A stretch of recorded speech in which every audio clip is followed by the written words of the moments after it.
ওকে তো ভাই লোক সৈয়ারা এক দিওয়ানি কি দিওয়ানিয়তের পর আরো একটা নতুন ভাইরাস আসলো, না মানে cult classic love story Raanjhanaa movie sequel, যেটা ট্রেলার টিজার তো ভাই খুবই ভালো ছিল। তবে মুভিটা দেখার পর কি মনে হচ্ছে ধনুষ এটা দিয়ে নিজের কামব্যাক করতে পারবে? সবকিছুই জানবো, শুধু ভিডিওটার সাথেই থাকুন।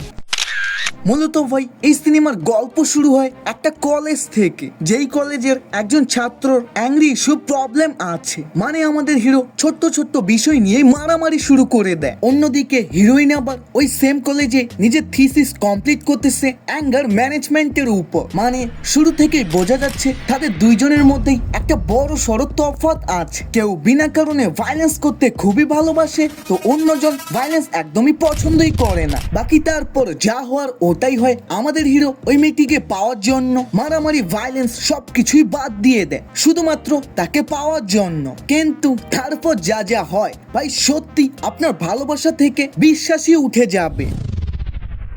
হ্যাঁ হ্যাঁ শুনতে থাকো, আমি বলতেছি। মানে কি রে ভাই, সব গল্পই কি আমি এখানেই বলে দিব?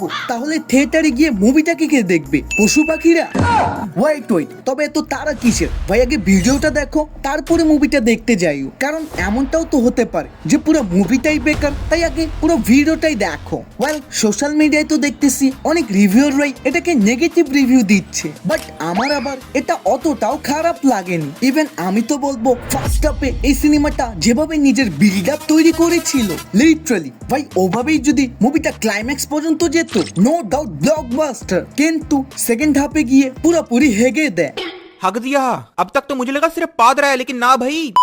তার উপর আবার মুভির টাইম লেন্থ যা হয়তো অনেকজনেরই বোর ফিল হতে পারে, যদিও তারপরও এটাকে বাঁচিয়ে নেয় এআর রহমানের মিউজিক, সেই সাথে ধনুষের অভিনয়ও একদমই মারাত্মক ছিল। বাট ওয়ান ম্যান প্রবলেম, ধনুষের হিন্দি ভয়েস। ভাই এটা নিয়ে আমি ট্রেলারটা রিভিউ করার সময়ও বলেছিলাম যে এখানকার অনেকগুলো ডায়লগ সিনে ধনুষের হিন্দি ভয়েস গুলো ঠিক মতো বোঝাই যায় না, তাই হয়তো বেশ কিছু ডায়লগ ইম্প্যাক্টফুল হলেও আমি ওটার সাথে কানেক্ট ফিল করতে পারিনি। তবে হ্যাঁ, অনেক জায়গায় এই বান্দা শুধুমাত্র নিজের face expression and body language দেখিয়েই সবাইকে চ্যালেঞ্জ করতেছে যে আমি শুধু অভিনয় না, ওই ক্যারেক্টারের ভিতরে ঢুকে আছি। বাকি আর বেশি বকবক করবো না। ওভারঅল যদি একটা রিভিউ দিই, আমার হিসেবে এটা one time good watch movie. আর যারা সৈয়ারা এন্ড এক দিওয়ানি কি দিওয়ানিয়ত মুভিটা দেখার পর এক ফোঁটা হলেও নিজের চোখের পানি ফেলেছো, তাদের তো ভাই এটা পুরোই কাল্ট ক্লাসিক মনে হবে।